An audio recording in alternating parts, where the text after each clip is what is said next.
Shalom. Selamat pagi semuanya. Mari kita memuji Tuhan. Haleluya.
kasih, puji syukur Kau baik. Kau sungguh Allahku yang sungguh sangat baik. Kaulah segalanya bagi kami. Terima kasih Tuhan. Pagi hari ini Kau tetap menyertai kami dalam siaran gembala, siaran renungan pagi hari ini ya Tuhan. Sebentar lagi Kau baca firman-Mu, renungkan firman-Mu. Kau buka hati pikiran kami agar kami dapat menerima firman-Mu. Berikan roh pengertian bagi kami agar kami dapat mengerti akan firman-Mu. Dan berikan iman yang kuat bagi kami agar kami dapat melakukan firman-Mu dalam kehidupan kami ya Tuhan Yesus. Kami serahkan kehidupan kami sepanjang hari ini bersama semua rekan-rekan peserta daripada renungan pagi hari ini ke dalam tangan-Mu, di dalam kuat kuasa-Mu, di dalam perlindungan-Mu, di dalam penyertaan-Mu, di dalam kasih-Mu, juga di dalam berkat-Mu ya Tuhan. Dan Kau tetap berikan kesehatan, kekuatan bagi tubuh kami agar kami dapat melayani Engkau lebih lagi. Dalam nama Yesus kami sudah berdoa dan mengucap syukur. Amin, amin, amin.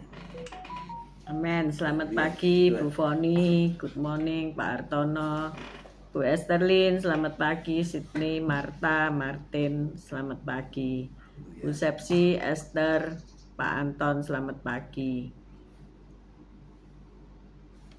Bu Wanda, Pak Budi, Jakarta, selamat pagi. Pak Freddy, Bu Nora, Sydney, dan Felis, good morning. Bu Elias, Pak Elias, Dini, selamat pagi. Bu Lasma, selamat pagi Semarang. Mari kita membaca Yeremia 29 ayat 7. Yeremia 29 ayat 7. Yeremia 29 ayat 7. Usahakanlah kesejahteraan kota kemana kamu aku buang, dan berdoalah untuk kota itu kepada Tuhan, sebab kesejahteraannya adalah kesejahteraanmu. Amin. Amin. Selamat pagi Pak Mei, Bu Ruli, Tasya, Elo. Kita siaran ini dari kota Sidoarjo ya, dekat dengan Surabaya. Hanya setengah jam lewat tol ya, kalau nggak macet. Kota Sidoarjo sekarang ini bertumbuh berkembang luar biasa. Banyak mal-mal dan banyak tenan-tenan yang punya brand-brand ternama masuk ke mal-mal di Sidoarjo. Dulu Sidoarjo itu nggak punya hotel ya, bener Pak Gem ya? Ya, nggak boleh. Karena nggak boleh ada hotel dulu ya. Jadi pertama kali yang berjuang untuk mendapatkan izin itu kalau nggak salah Mall Sun City ya, kalau nggak salah Sun Hotel ya, itu yang pertama kali merintis, sehingga hotel-hotel yang lain akhirnya tumbuh menjamur, juga hotel-hotel kecil ya, Red Door, Oyo dan sebagainya itu menjamur. Dulu ndak ada hotel.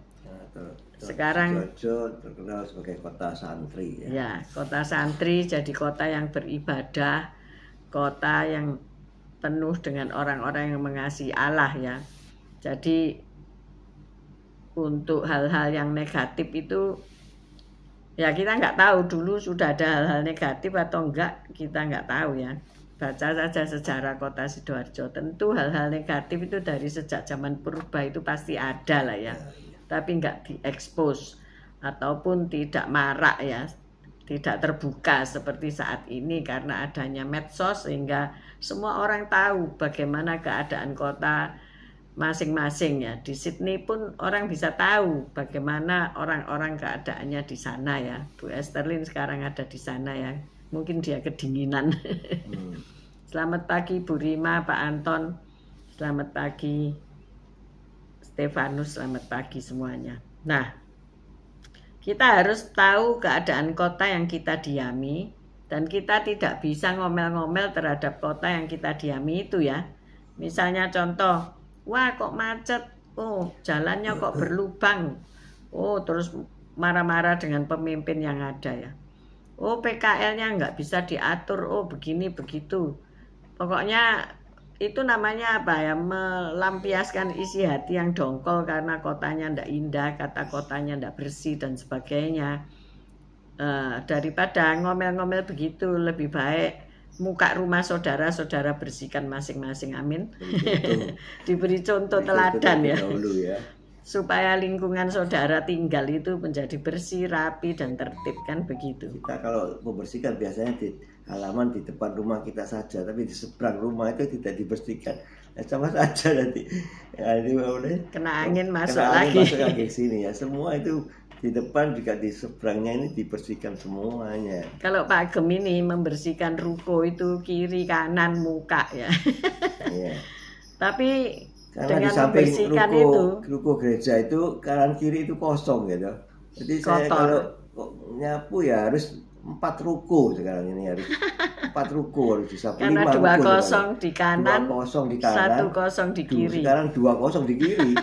Jadi 5 ruko itu harus kita sapu supaya kotorannya tidak terbang masuk lagi ke kita gitu ya. Gereja kita gitu loh ya. Gitu. Jadi itu kan hal yang kecil ya, yang sepele, kelihatannya sepele ya. Tetapi ketika ada tamu datang itu kan seneng ya. Kalau rumah kita di sebelah tempat sampah gimana? Kan tidak seneng ya, baunya kemana-mana gitu ya. Ya memang rumah-rumah kosong itu masalah bagi kita ya. Iya. Tetapi baiklah kita pakai arit ya. Untuk membabat pohon-pohon yang liar itu di rumah kosong ya. Sekalian kerja bakti gitu ya. Nah kembali lagi kepada firman Tuhan. Yeremia 29 ayat 7 itu memerintahkan orang-orang Israel yang telah dibawa ke pembuangan untuk mengusahakan kesejahteraan kota kemana mereka dibuang Tuhan ya.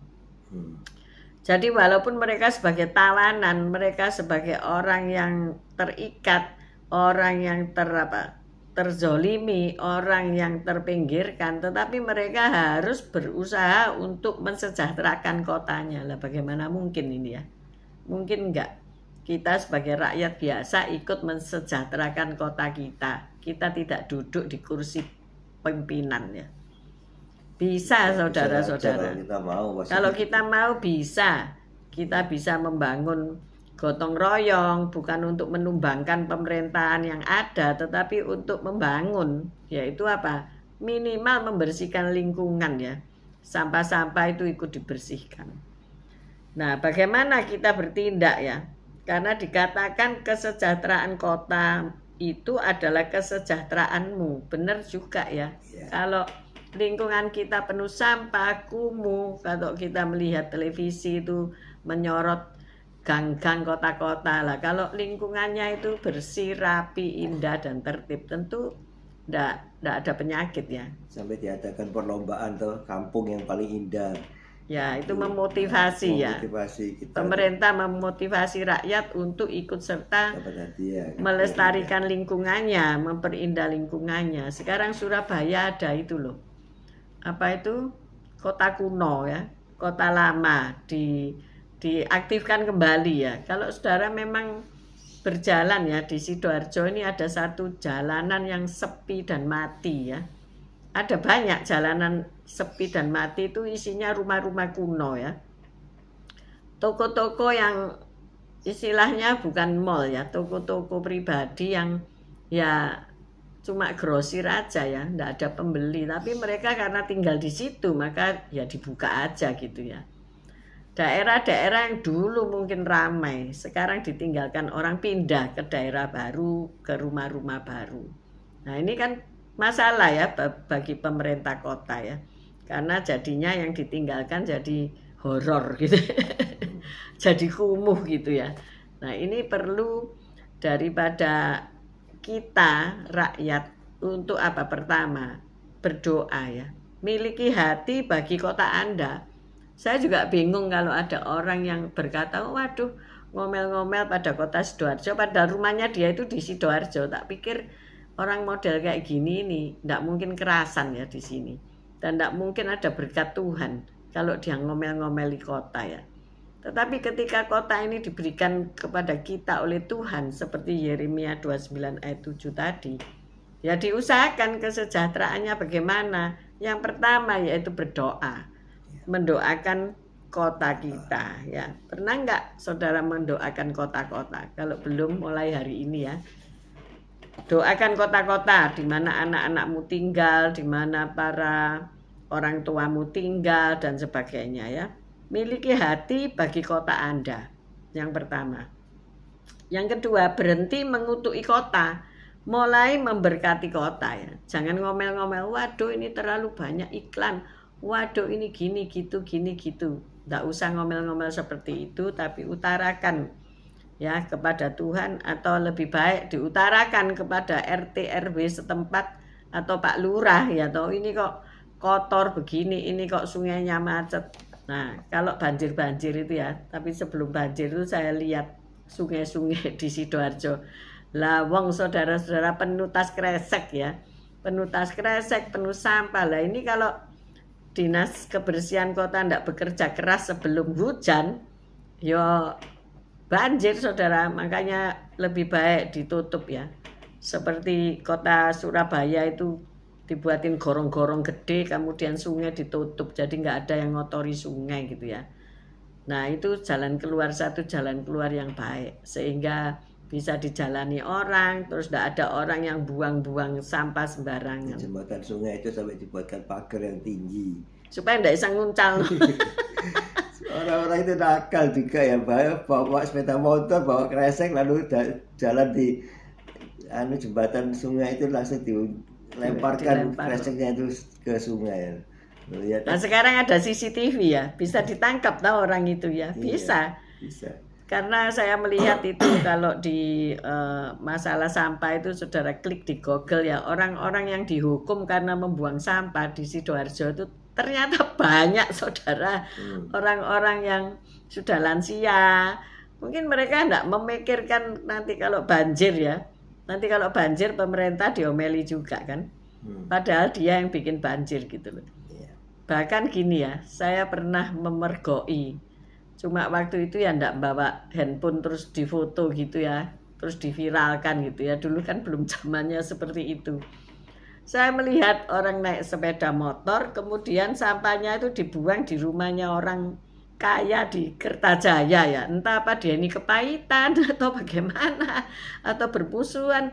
Lu kok lucu ya, jadi bak sampah orang lain itu diisi sampahnya dia. Siapa pernah melakukan hal ini? Ayo ngaku, angkat tangan. Bu Rima ini pernah mengeluh sama saya ya, Bu Rima Pak Anton. Aduh saya ini membuat apa itu namanya, buah-buahan itu, salad buah ya. Nah masalahnya adalah kotoran atau kulit-kulit buah itu kan kalau dalam jumlah besar kan bermasalah ya. Nah tetangga bisa marah-marah karena itu mengundang lalat yang gede-gede itu datang kan ya. Karena terjadi pembusukan. Sebetulnya itu ada banyak jalan, yaitu dengan membuat kompos ya. Di komposter Karanjang Takakura atau apa, lihat di Google. Tetapi kan ya tidak mudah ya, karena setiap hari harus berjualan, membuat produksi, tetapi harus ada tim yang mengolah sampah kan begitu. Nah, dan akhirnya beliau sudah bermasalah dalam hal ini, tidak tahu jalan keluarnya gimana, sudah ada jalan keluar atau belum. Nah, maka dari itu kita perlu ya Pak RT ini, mantan RT ini membuat lokasi pembakaran sampah sendiri saudara di RT kami ya, punya untuk membakar apa, daun-daun, membakar batang-batang pohon, ditebangi kan kalau sudah terlalu menakutkan. Nah seperti itu. Tetapi sampah dapur juga dibuang. Ada anjuran memang untuk tiap dapur punya keranjang Takakura atau membuat komposter sendiri gitu ya. Sebetulnya baik juga ya. Ibu-ibu ini juga mikir gini, ini dibuangi kemana gitu ya. Jadi tidak memberatkan yang lain. Nah inilah salah satu jalan di mana kita bisa mensejahterakan kota kita ya. Terlebih dulu sejahterakan di rumah tanggamu.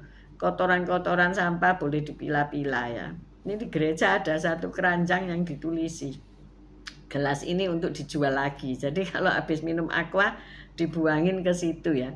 Tetapi kesadaran daripada kita untuk menjadi pemulung dalam tanda kutip itu sangat rendah. Maka dari itu kita bisa malu ya terhadap orang bule-bule yang membersihkan kota ya. Ada bule-bule yang di Bali itu membersihkan sampah. Di mana ya, air terjun Nganjuk itu Sedudo itu mereka mengadakan aksi untuk memilah sampah ya. Anak-anak sekolah dikerahkan untuk memunguti sampah di tempat-tempat wisata. Kalau di Bromo ditulisi begini, sampahnya dibawa pulang ya. Jadi kita harus sanggup tas kresek untuk melokalisir sampah hasil karya kita ya. Minum teh botol, minum teh kotak, minum susu, makan tahu isi, itu bungkusnya bawa pulang lagi. Supaya Bromo tetap indah ya, Bukit Teletabisnya tidak menjadi bukit sampah. Saya pernah waktu Semarang banjirop ya sama Bu Lasma itu ke pantai Semarang. Saya lihat, saya bingung. Ini apa sih ini? Ini pantai atau tempat pembuangan sampah? Ternyata ya maklum, ada banjirop itu ada baiknya ya. Karena apa? Sampah lautan dimuntahkan kembali ke pantai, katanya laut ya. Katanya laut apa? Kubalikin katanya laut begitu ya. Ikan-ikan mungkin demonstrasi sehingga jadilah ombak itu membawa sampah-sampah itu ke tepi. Lah waktu itu ada yang mau ditahirkan sama Bu Lasma 2 orang ya, yang satu dari Surabaya, yang satu rekan kami dari Sidoarjo. Dalam hatiku, wih, ini modelnya letak kayak gini. Bukan pantai Kuta ya, ini modelnya kayak kopi, bukan kopi susu, tanpa susu, kopi lah. Rasakno kowe dilep-lepno sama Bu Lasma ping berapa sampai berapa kali itu, ada yang 12, ada yang 14 kali. Aduh ya, pasti nelen sampah itu juga gitu ya. Nah ini bagaimana kita bisa merasakan kota yang indah permai? Nggak bisa, suatu hari nanti ya, apa yang kita perbuat itu akan kembali kepada kita. Amin ya. Seolah-olah kayak apa, karma, tapi kalau di kita bukan karma namanya, yaitu tabur tuai ya. Apa yang kamu tabur, apa yang kamu kotorkan di kotamu, itu kembali ke kamu sendiri. Amin. Maka dari itu ayo pelihara kota kita ya. Kita berdoa untuk kota kita. Kalau PKL ini mengganggu, kita doakan supaya orang-orang ini kaya semua, jadi tidak jadi PKL ya. Bisa beli ruko, bisa punya ruko, tapi ruko-ruko sekarang juga jualannya di tepi jalan juga ya. Aku juga heran di Taman Pinang atau Sidokare itu, mereka punya ruko ya, tapi dipajang sampai di luar ruko di pedestrian ya. PKL itu kan pedestrian ya. Maksudnya buat orang jalan tapi diduduki. Jadi itu ada jiwa untuk menjajah. Jiwa menjajah haknya orang. Haknya orang jalan tapi sama dia diduduki, jadi dagangan ya.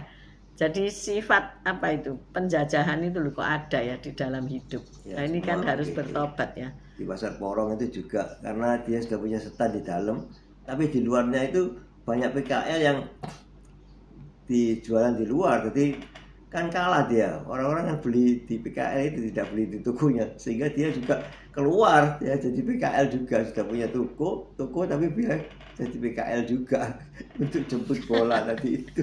Tapi sebetulnya ya ini gara-gara apa ya? Ada itu loh, drive-thru. Ada drive-thru akhirnya ditiru, termasuk saya ini drive-thru kalau ke Taman Pinang Sidokare itu. Kalau beli pepaya, beli tape, beli pisang, itu nggak pernah turun dari mobil.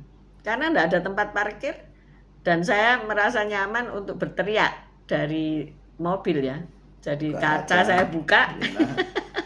Saya teriakin, Pak!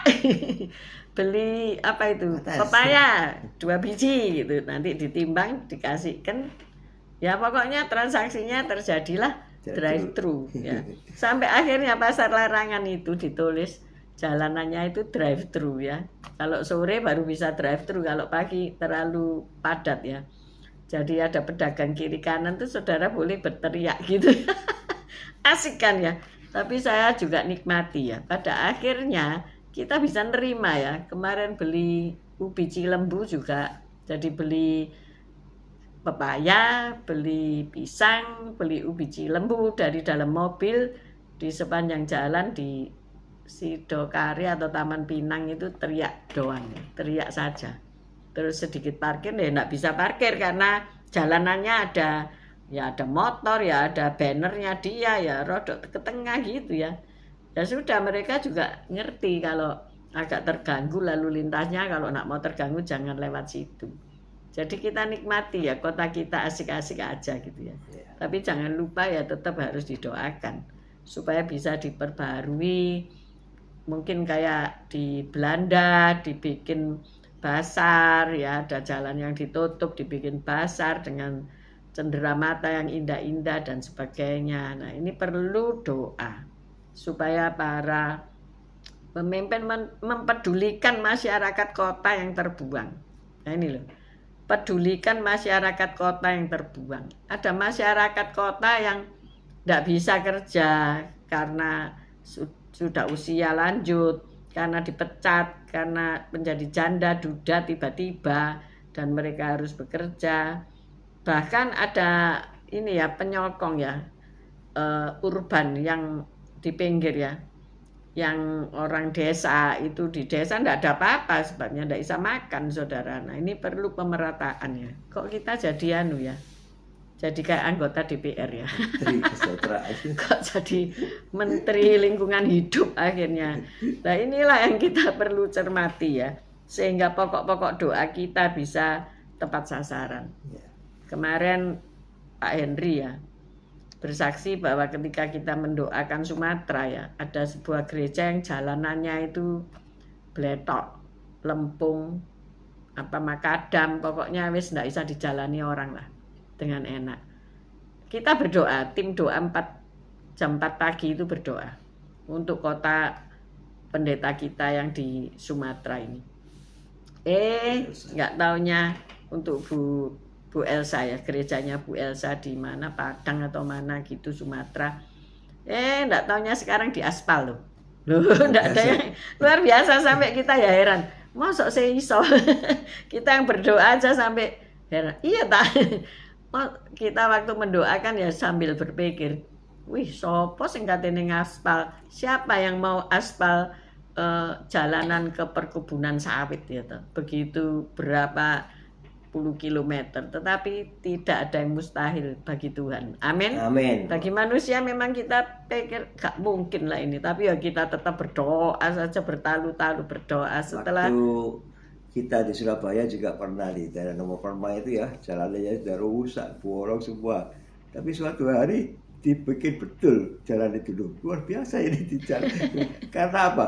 Ada Presiden Pak Soeharto itu lewat Orde Baru lewat sana, jadi dibikin betul dalam satu malam mulus. Lulus besoknya Bapak Presiden Soeharto itu lewat situ menuju ke SCTV TVRI atau apa? SCTV di daerah situ. Ada televisi pokoknya. Dia harus lewat situ dan di sana semalam itu mulus jalannya. Jadi kalau saudara mau depan rumahmu jalannya mulus, undang aja Pak Bupati untuk ulang tahunmu, diundang. Nanti kalau kamu ulang tahun undang aja penggede, nanti kan mulus satu malam. Disurvei dulu gini jalannya. Loh, bener. Setelah Bukoviva ya lewat di balai RW kami, kita di paving loh ya. Karena balai RW untuk pemilu. Jadi dipersiapkan akhirnya di paving, padahal dulu bolong-bolong banjir nggak karu-karuan. Tapi yo gitu, nggak tuntas, ada satu jalanan sepotong gitu karena masalah apa ya nggak ngerti kok nggak dilanjutkan. Pemiliknya mungkin nggak mau urunan membantu. Ini Bu Sepsi nulis sampah bisa jadi uang. Ya iyalah, ada pemulung yang mengumpulkan sampah, ya kan? Sampah plastik kan bisa berfungsi. Jadi yang penting kita merasa mungkin aku siapa ya? Aku rakyat biasa, nggak punya akses ke pemimpinan. Nggak apa-apa, doa aja. Doa agar pemerintah mempedulikan masyarakat kota yang terbuang ya. Berdoa untuk berhenti mengutuki kota ya, mulai memberkati kota.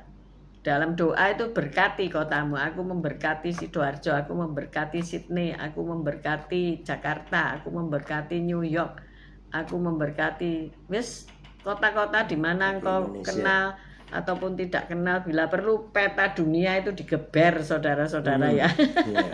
Dulu kami mendoakan desa-desa ya. Desa-desa itu sampai nggak tahu ke sana pun bisa ngerti ya. Desa Jemirah, Pelintahan, lah saudara kan nggak tahu tuh. Durung Beduk. Durung Beduk dan sebagainya. Ternyata sekarang itu mereka semua jalanannya di beton. Nah, sekian tahun kemudian ketika saya melewati itu, hebat banget ini jalanan di beton semua, saudara. Nah, itulah kita ndak pernah berdoa dengan sia-sia. Amin. Jadi jangan sampai saudara putus asa dalam berdoa ya. Berdoalah untuk kota saudara, tidak hanya keperluanmu pribadi.